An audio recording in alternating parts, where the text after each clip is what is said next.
Magandang umaga po sa ating lahat at tayo'y muling magpupuri, aawit sa ating Panginoon sa umagang ito.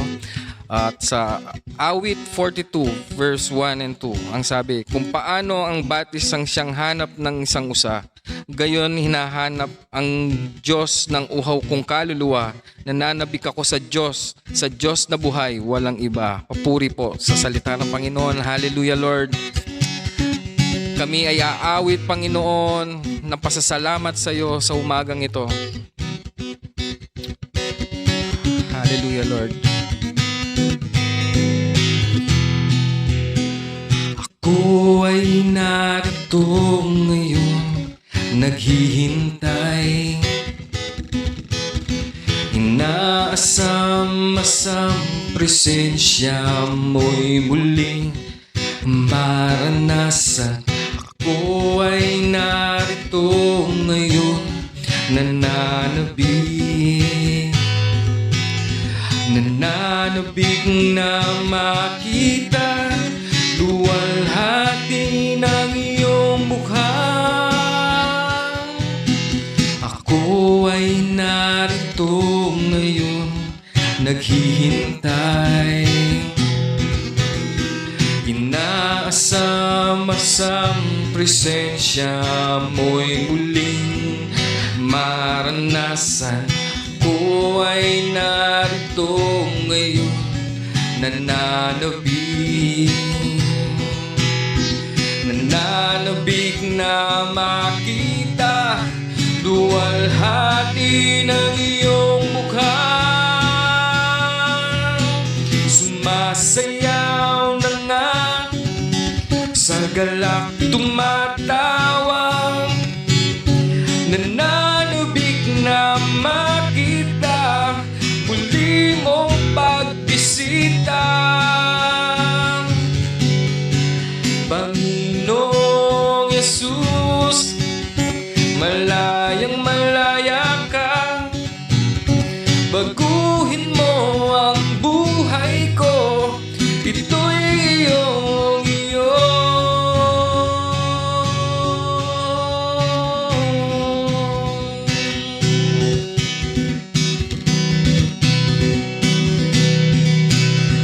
Ako ay narito ngayon, naghihintay.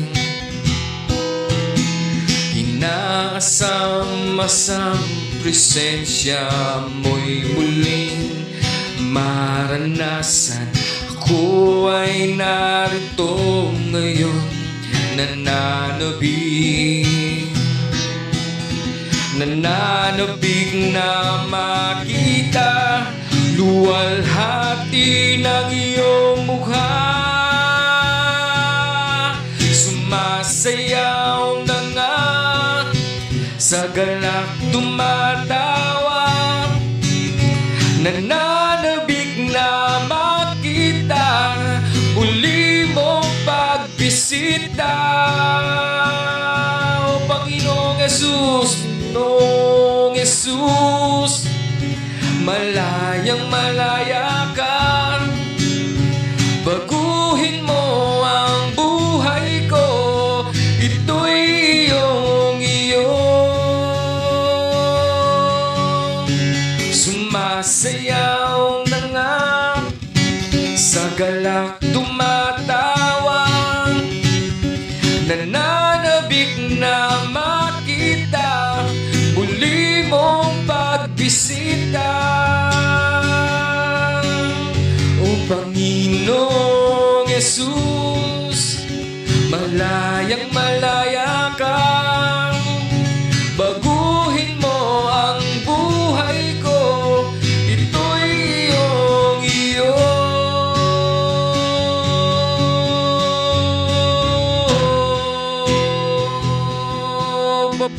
at pagsamba sa iyong dakilang pangalan, aming Diyos na buhay.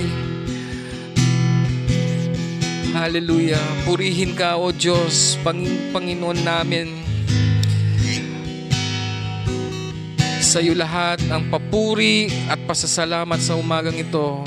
And in Jesus' name, amen and amen. Tuloy po nating purihin ang ating Panginoon sa umagang ito. Alalahanin natin ang kanyang kabutihan sa ating mga buhay.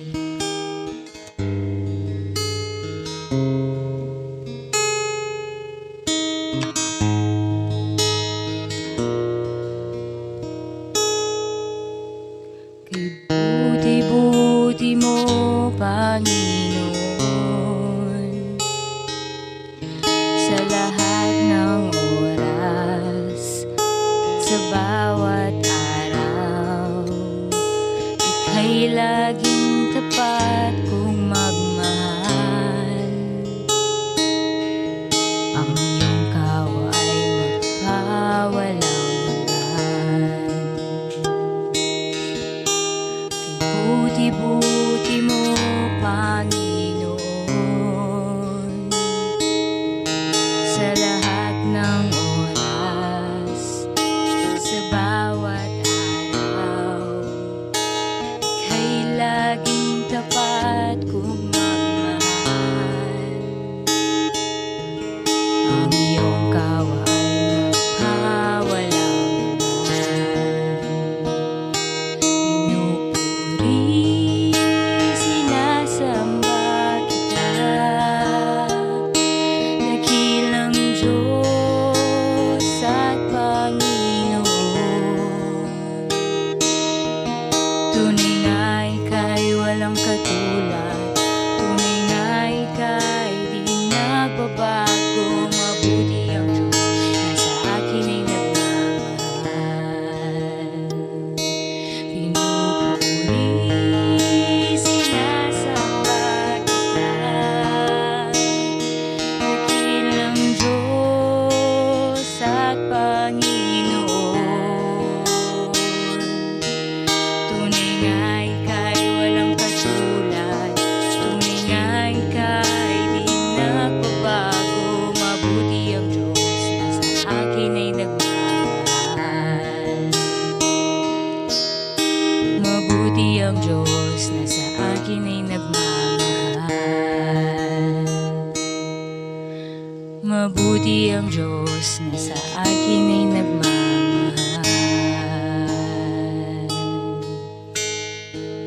Papuri sa iyo, Panginoon.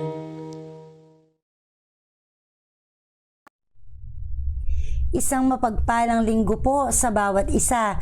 Muli tayo ay pinagkatipon ng Panginoon upang maparangalan, mapapurihan at mapasalamatan ang kanyang dakilang pangalan. Sa umaga pong ito, nais ko kayong makipagbukas sa akin sa aklat ng Ecclesiastes chapter 3 verses 1 to 2. And it says here, "There is a time for everything, and a season for every activity under the heavens. A time to be born and a time to die. A time to plant and a time to uproot." Purihin po ang kanyang mga salita.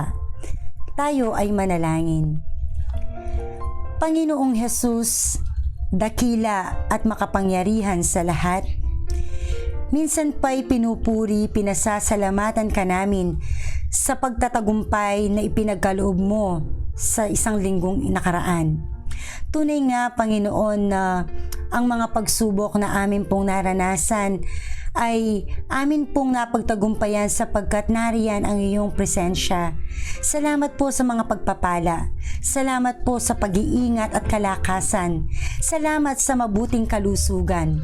Salamat sa isang samahang kagaya nito na kami ay makapagbibigay ng lugod sa inyo at ng ngiti sa pamamagitan ng pagpupuri, pakikinig ng mga salita. Ang dalangin lang po namin, Ama, ay patnubayan mo kami, bigyan mo ng kaayusan ang aming pagsamba. Nawa, O Lord, lahat ng mga manonood at makikinig via live stream ay mapagpala ang kanilang mga puso, ang kanilang mga kaluluwa sa iyong mga salita. Amang Diyos, muli, Ikaw ay aming itinataas. Ikaw ay aming pinasasalamatan. Ito po ang aming panalangin sa pangalan ni Jesus. Amen.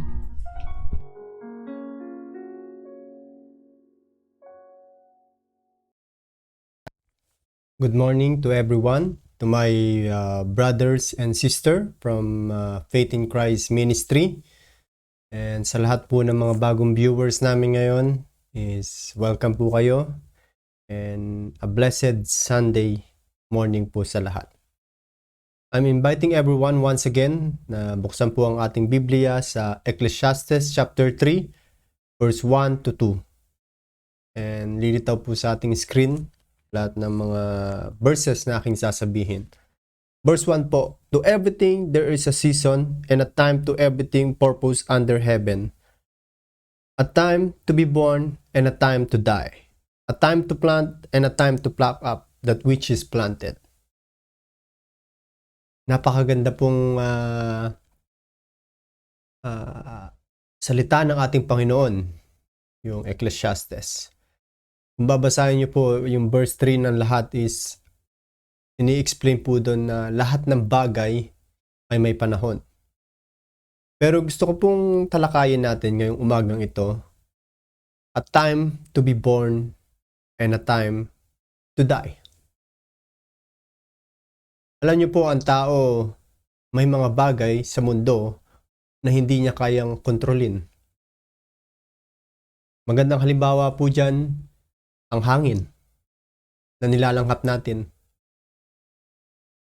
Hindi kayang kontrolin ng tao kung saan pupunta yung hangin.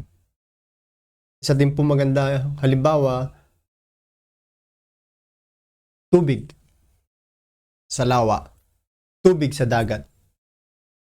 Hindi kayang kontrolin ng tao kung saan pupunta or aagos ang tubig.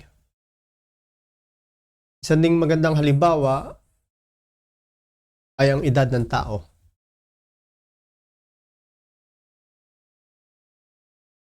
Ang edad ng tao, every year nadadagdagan. Hindi po kayang kontrolin ng tao yan. Kahit anong beauty products pa ang gamitin ng tao, tumatanda, every year nadadagdagan ang edad ng tao. Orasan or oras sa mundo, hindi kayang kontrolin ng tao. Bawat oras na lumilipas, hindi mo na kayang balikan or hindi mo pwedeng sabihin na stop. Patuloy pa rin ang oras. May umagang sisikat at may gabi na darating. Isa pa pong hindi kayang kontrolin ng tao is death. Yung scripture reading po natin, a time to be born and a time to die. Yes, death, people can control. Death will come anytime, anywhere. Kahit saan ka. Anumang oras, pwede ka mamatay. Pwedeng pauwi ka, galing sa trabaho, maaksidente ka, wag naman po sana, or di kaya nasa bahay ka lamang nagpapahinga, or natutulog, bigla na lang, hindi ka nagising.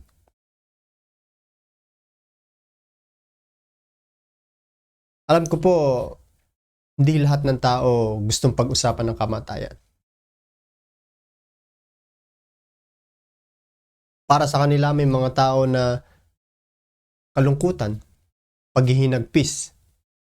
May mga ibang tao naman na ang tingin nila sa kamatayan is nakakatakot. Ayaw pag-usapan, fear of death.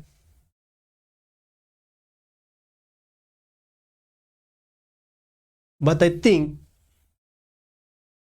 death is very important for everyone.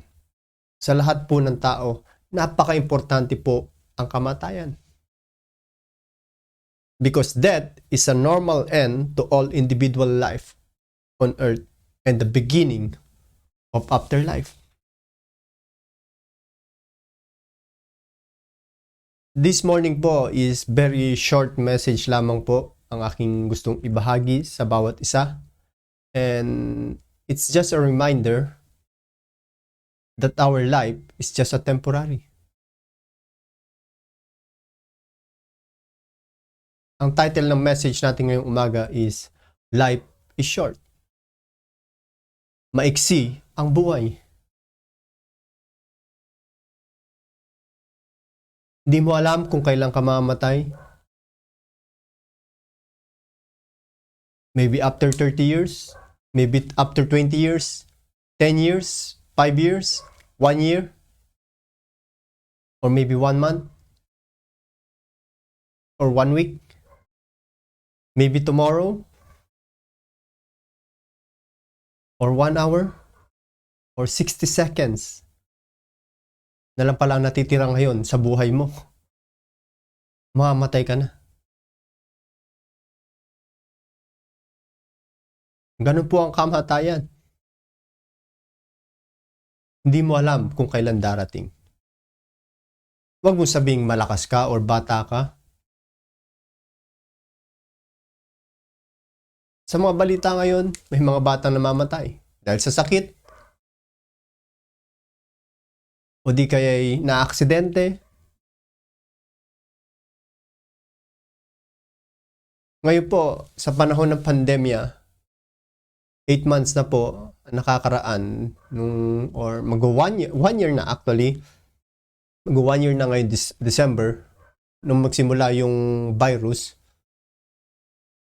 And as of now, coronavirus death is 1.43 million. Ganun na po ang namamatay dahil sa sakit na ito. And every day, 150,000 ang namamatay na tao. Imaginein mo ang buhay ng tao. A time to be born and a time to die. Kaya ngayong umagang pong ito, kung ikaw'y humihinga pa, binigyan ka ng Diyos ng pagkakataon para mabuhay, magpasalamat po tayo. Ito din po ay chance para tayo'y mamuhay ayon sa Kanya. And ito po ay chance din sa atin na iparamdam sa mga taong mahal natin, pamilya, kaibigan, kung gaano natin sila kamahal. Kasi ang buhay mo or buhay niya, buhay ng mga kakilala natin or mga kapamilya natin, hindi natin alam kung kailan din. Because death will come anytime, anywhere. Alam niyo po, nilalang ng Diyos ang tao para mamuhay ng walang hanggan. God created man to live forever. Genesis chapter 1 verse 27. So God created man in His own image, in the image of God. Genesis chapter 2 verse 7. Then the Lord God formed a man from the dust of the ground and breathed into his nostril the breath of life, and the man became a living being. God created man na napaka-special. Nung nilalang ng Diyos ang sanlibutan, sinabi niya lamang, magkaroon ng liwanag, magkaroon ng maraming halaman, magkaroon ng buhay na hayop. Pero pagdating po sa tao, sa atin, ginamit po ng ating Panginoon ang kanyang kamay. Nag-effort po siya. Kaya tayo po ay napaka-special. At binigyan tayo ng hininga ng ating Panginoon. The Holy Spirit of God. Kaya tayo, ang tao po, nilalang ng Diyos para mamuhay ng walang hanggan.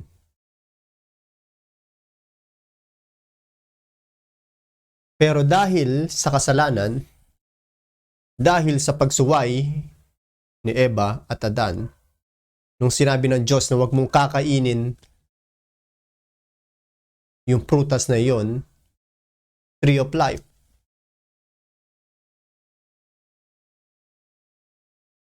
ang pagsuway po nila ay nagkaroon ng kamatayan ng tao. Dahil sinabi ng Diyos, kung kakainin nyo yun, mamamatay kayo. Not only physical, but spiritually. Romans chapter 6, verse 23, for the wages of sin is death.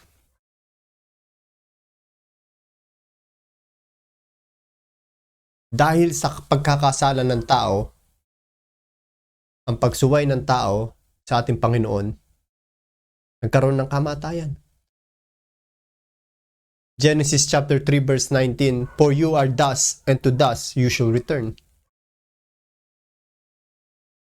Nilikha ng Diyos ang tao mula sa alikabok, babalik din sa alikabok.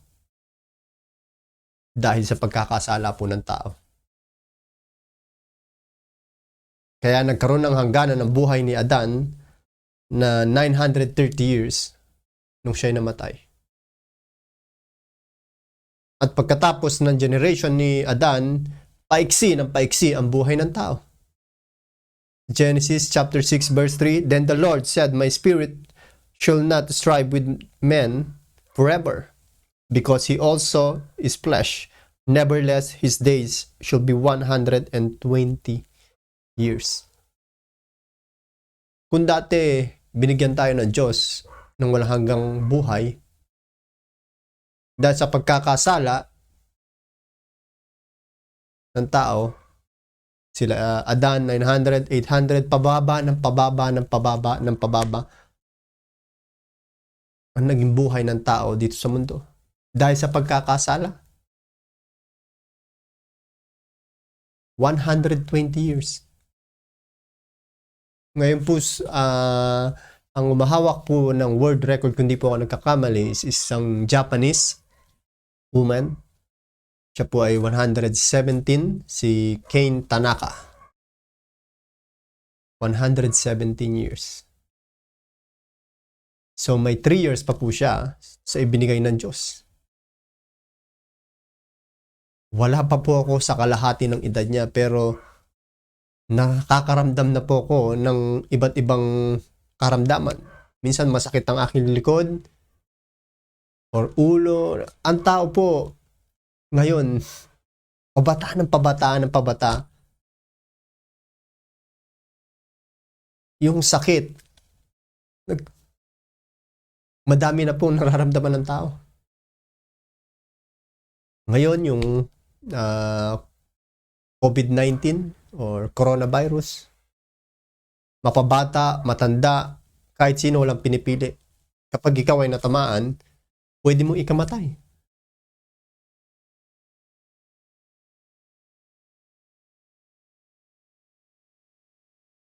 Alam niyo po, ang kamatayan darating anytime. Isang tao. Makikita mo lamang na dalawang date sa tao sa kanyang libingan, araw ng kapanganakan at araw ng kamatayan. Ang tanong po ngayon is, handa po kaya tayong mamatay? Are you ready to die? Do you know where you're going?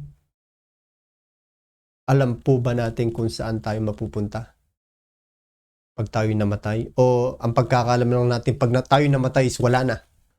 That's it. The end of the life.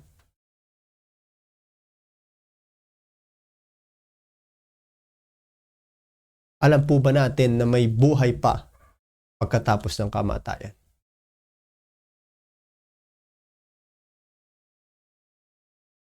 Alam niyo po, may 3 bagay na dapat paghandaan ng tao kapag siya'y mamamatay na.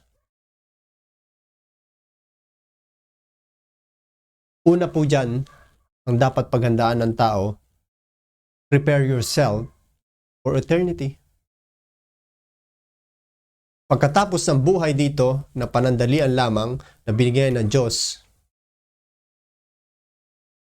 halimbawa mabuhay po tayo 120 na umabot na po tayo sa 120. Pagkatapos po ng buhay dito sa mundong ito, may ikalawang buhay pa pong tinatawag na kung saan tayo'y mabubuhay ng walang hanggan. The second life.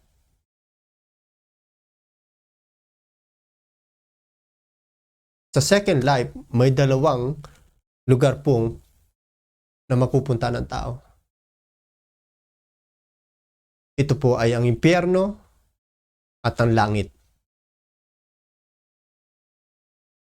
Revelation chapter 20 verse 10, and the devil who deceived them was thrown into the lake of burning sulfur, where the beast and the false prophet had been thrown. They will be tormented day and night forever and ever.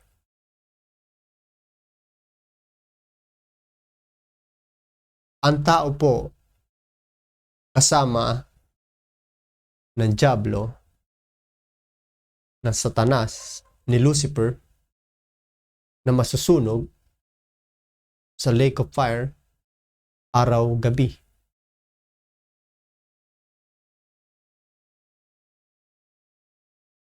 Ikalawa pong lugar na mabubuhay ang tao ng walang hanggan is heaven. John chapter 3 verse 16, for God so loved the world that he gave his only begotten Son, that so whosoever believes in him shall not perish but have everlasting life. 1 John chapter 5 verse 20, he is the true God and eternal life. Ang Diyos, si Jesus, ang tunay na Diyos. At siya ang buhay na walang hanggan. Romans 6:23, for the wages of sin is death, but the gift of God is eternal life through Jesus Christ. So may dalawang lugar kung saan ang tao ay mapupunta. Sa impyerno, makakasama si Satanas o si Lucifer or kampo niya, at langit na kung saan makakasama po ang ating Panginoong Hesus. Saan po kaya tayo?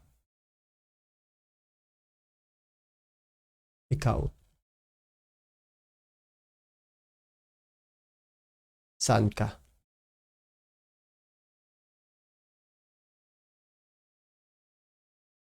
Dalawang bagay po na dapat paghandaan ng tao kapag siya'y namatay.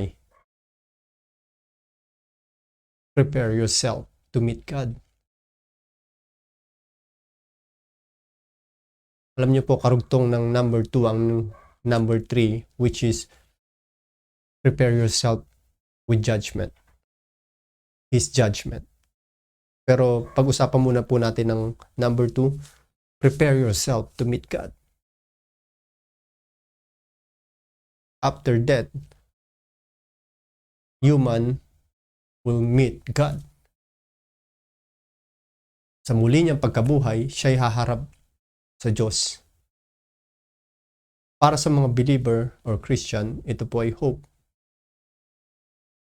1 Thessalonians chapter 4 verse 16, for the Lord himself shall descend from heaven with a shout, with the voice of the archangel, and with the trump of God, and dead in Christ shall rise first. Lahat po ng mga Kristiyanong namatay, sa lahat po naniniwala at may pananalig sa ating Panginoon, ay siyang unang bubuhayin ng ating Panginoon. The dead shall rise first. And they will gonna meet God in the sky. Sasalubungin po ang ating Panginoon. Tayo po kaya, isa kaya tayo sa sasalubong sa ating Panginoon? sa muli nating pagkabuhay? Or isa tayo sa mga mabubuhay or pagkagising natin, imimit natin ng Panginoon for His judgment. Lastly, prepare yourself for judgment. Hebrew chapter 9 verse 27, and as it is appointed unto men once to die, but after this, the judgment. Revelation chapter 20 verse 12, and I saw the dead, small and great, stand before God, and the books were open, and another book was open, which is the book of life. And the dead were judged out of those things which were written in the books according to their works.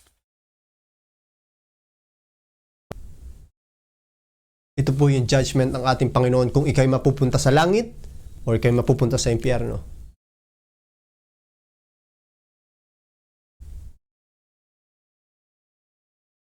At kung wala ka po sa book of life, asahan mo nasa impyerno ka. Revelation chapter 20 or Pahayag 20 verse 14, pagkatapos ay itinapon sa lawang apoy ang kamatayan at ang Hades. Ang lawang apoy na ito ang pangalawang kamatayan.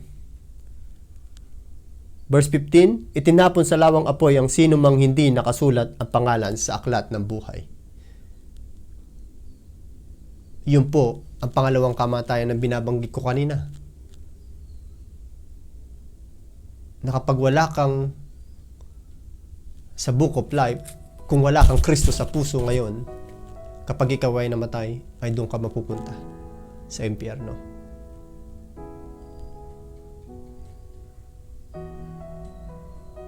Hindi pa po huli ang lahat.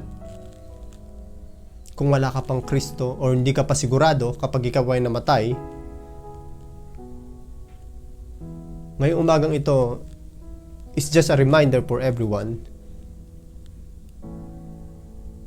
na ang buhay ng tao ay napakaikli lamang. Di natin alam kung kailan, next week, next year, di po natin alam ang buhay ng tao. Pero ang dapat maging malaman ng tao is maging handa siya kapag dumating na ang oras ng kanyang kamatayan. Kaya ngayong umagang ito, tanungin mo sa sarili mo, handa ka ba na harapin ang Diyos? Handa ka ba sa ikalawang buhay na kung saan ay mabubuhay ka na walang hanggan? Mabubuhay ka ba ng walang hanggan sa impyerno? Or mabubuhay ka na walang hanggan sa langit kasama ang ating Panginoon?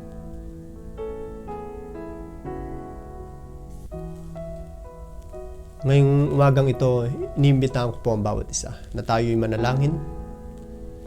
Ama, salamat po sa umagang ito, Panginoon. Salamat sa salita mo, Panginoon. Patuloy, Panginoon, na nagpupuri kami at nagpapasalamat. Tunay nga, Panginoon, na ang buhay namin dito sa mundong ito is panandalian lamang, Panginoon. May hangganan, Panginoon. Lord, kami po ihanda mo ang bawat isa, Panginoon, ang aming puso't kaisipan ng aming kaluluwa, Panginoon, sa pagdating ng aming kamatayan, Panginoon, na ikaw ay aming masisilayan, Panginoon, at magpupuri, Panginoon, sa inyo, na ang kamatayan para sa amin is magiging kasiyahan, Panginoon, dahil alam namin, Panginoon, ang paghihirap sa mundong ito is matatapos na, dahil alam namin, nakakasigurado kami, Panginoon, sa piling mo is magkakaroon kami ng joy, Panginoon, araw at gabi, Panginoon, na makakasama ka namin at pupurihin ka sa langit, Panginoon. Lord, sa umagang ito, Panginoon, dinadalangin ko din, Panginoon, ang mga wala pang Kristo sa kanilang puso, Panginoon. At sila'y lumalapit ngayon, Panginoon, at nagpapakumbaba, Panginoon, upang tanggapin ka, upang makapiling ka, Panginoon, sa ikalawang buhay, Panginoon. Lord, dinadalangin po namin ito sa matamis sa pangalan ni Jesus. Amen.